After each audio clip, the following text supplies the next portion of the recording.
Magluluto nga tayo ng pork adobong buto-buto na hindi nilalagyan ng mantika, mga kamare. Magbabawas muna tayo ng mantika for today's video. May dinipros nga tayo ditong pork ribs na tinanggal natin sa pork belly na niletsyo natin nung nakaraan. Syempre, pwede pa yung gawing adobo at sayang naman. Dahil naisipan ko na magbawas nga ng taba, kaya naman itong mga nasa tabang gilid-gilid ng buto-buto ay pinagtatatanggal ko din. Nakakaumay na kasing kumain ng matatabang karne, mga kamare. Dumadating ba kayo sa point din ng buhay ninyo na parang nauumay kayong kumain ng karne? So, ayun nga mga kamare, pinagtatanggal ko lang yung abot ng aking makakaya, tapos ginayat-gayat ko na nga ito ng paganito, tapos tatadtadin ko nga ito, hahatiin ko pa ito ng mas maliit. Naggulay nga ako, pero yung asawa ko napakahilig ng karne at sinabi nga sa akin na i-defrost ko daw yung buto-buto sa freezer. Matapos ko nga itong tad-tad-tad rin mga kamare, ay pakukuluan muna natin ito sa isang cup ng 7-Up or Sprite or pwede din naman sa lemonade. Ito nga mga kamare ang aking way para hindi na tayo gagamit ng mantika. Palalambutin na natin yan dyan. So hindi na nga ako nagpatumpik-tumpik pa, binuhos ko na nga ito dito at aking bubuksan na ang apoy. Inumpisahan ko na nga rin itong lagyan ng samyang, kagaya ng mga paminta, asin at saka ng garlic powder. Mamaya nga tayo maglalagay ng toyo mga kamare, maghintay na muna kayo. Kung umabot ka na nga sa part ng video na ito, comment down below kung saang party ng mundo na nga po kayo nanonood. Saang party na po ba ng mundo nakakarating itong aming mga videos? Comment down below mga kamare. So medyo minekush-mekush ko nga muna ito ng kaunti, then tatakpan na nga natin ito at pakukuluan ng 20 minutes. Makalipas nga ang 20 minutes mga kamare, ay tinanggal ko nga ang takip at nagdagdag nga pala ko dito ng kaunting asin. At dahil nga medyo matigas pa nga ito mga kamare, ay naisipan ko ngang takluban muna ulit. So habang naghihintay nga tayo magpalambot ng ating mga karne, ay inumpisahan ko na nga magayat dito ng mga sibuyas na ating ilalaw ko dyan mamaya sa paggigisa.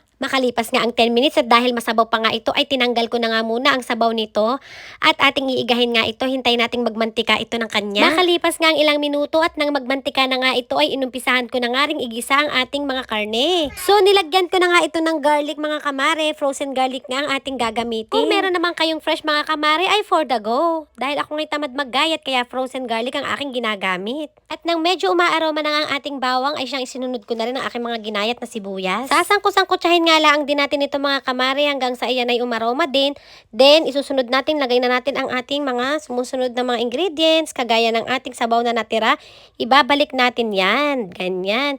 Tapos umpisahan na natin itong lagyan ng toyo. Then palalambutin natin ulit ito ng another 30 minutes mga kamare. Ayan, siguro maglalagay tayo dito ng mga half cup ng toyo. Napakadali lang nitong recipe ito mga kamare. Maglalagay nga din pala tayo dito ng suka. Sigurado ako sa inyo na hindi ito mamantika at pwedeng nyo itong ibigay sa inyong mga mahal sa buhay na bawal kumain ng matataba. Huwag nga lamang ninyong kakaalatan kung ang kakain nito ay may mga high blood. Okay mga kamare? So ayan nga mga kamare, hinahalo-halo ko nga lang ito occasionally para masigurado kung hindi ito masusunog. So pag sa tingin nyo ay humihiwalay na ang karne sa buto, ibig sabihin mga kamare, nandito na tayo sa stage na iyan ay luto na. At kung medyo mahuna na naman ang ngipin ng kakain mga kamare, ay palambutin nyo pa ng mas bongga. Diba mga kamare, sabi ko nga sa inyo, gagawa natin ang paraan ng lahat ng pagkain para naman lahat ng may gusto ay makakain din. Kahit pa nga may high blood. So naluto na nga ito, kainan na. Makatapos nga tayo makaluto mga kamare, ay naligo na nga ako at ito nga inaayos ko ang aking mga sinampay kahapon. Natuyo na din kasi ito at kailangan ko uling isampay yung aking bagong nilabhan. Nagpalit nga kasi ako ng beddings ng mga bata, nalabhan ko na rin, kailangan ko na nga lamang ding isampay. Walang katapusang gawain ng bahay, halos araw-araw ay ganito, then repeat. So ayan nga mga kamare, kuhanin natin ang ating isasampay. Bagong ligo ang inyong auntie. Mabuti na nga lamang din at meron kaming washing machine para naman mapadali din ang aking mga labahin. Magsasampay na naman tayo mga kamare, o diba? Hindi na natatapos yan. Ang goal ko nga mga kamare ay makasalang ng isa o dalawa sa isang araw para hindi kami natatambakan. Makatapos ko na nga mga kamaring magsampay, eto nga, mag-skincare naman tayo. Huwag din natin kakalimutan ang ating mga sarili. Ganito talaga pag winter dito sa London mga kamare o sa UK.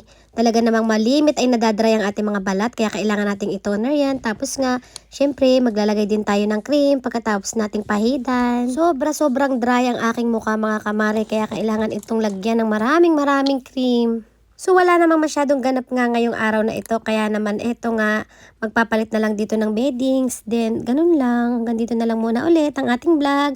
Love you all, bye!